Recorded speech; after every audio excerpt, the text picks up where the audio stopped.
ছোট্ট রিনা আর জাদুর রাজ্য।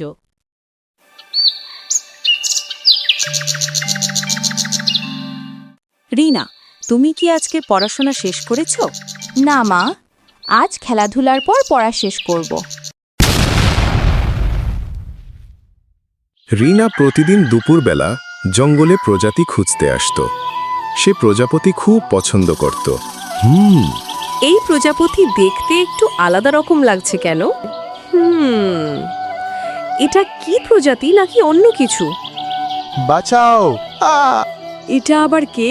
কোথায় থেকে আসলো? হ্যাঁ, দেখি তো। তুমি কে গো? হ্যাঁ, আমাকে চিনবা না তুমি? আমি জাদুর রাজ্যের রাজকুমার। তুমি প্রজাপতি দিকে তাকিয়েছ, তার জন্য আমি মুক্তি পেয়েছি।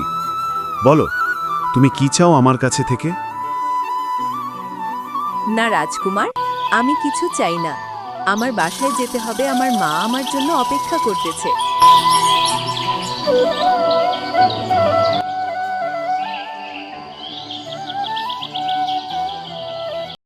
রিনা একদিন বাগানে গান গাইতেছিল আর খেলছিল।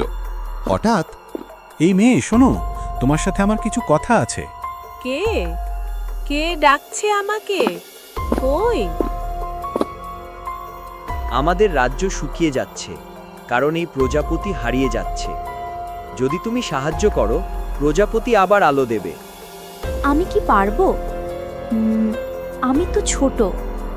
সাহস থাকলে ছোটও বড় কাজ করতে পারে।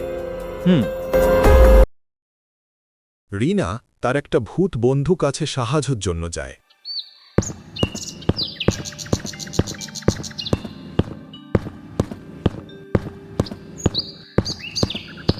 রিনা, তুমি যদি নদী থেকে পরিষ্কার জল এনে এই ফুলে দাও, তবে এটা আবার জীবিত হয়ে উঠবে। আচ্ছা, আমি এখন যাই।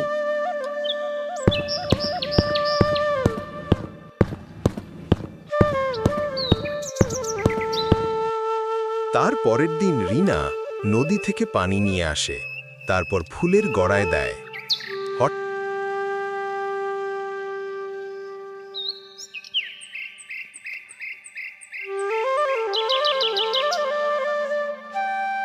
তুমি আমাদের রাজ্য বাঁচালে, ধন্যবাদ রিনা। আমি শুধু জল এনেছি, কিন্তু আনন্দটা সবার জন্য।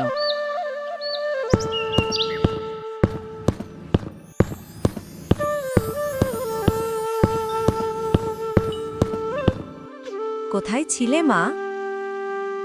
মা, আমি এক জাদুর ফুলকে বাঁচিয়ে এলাম। তুমি সত্যিই সাহসী আর দয়ালু।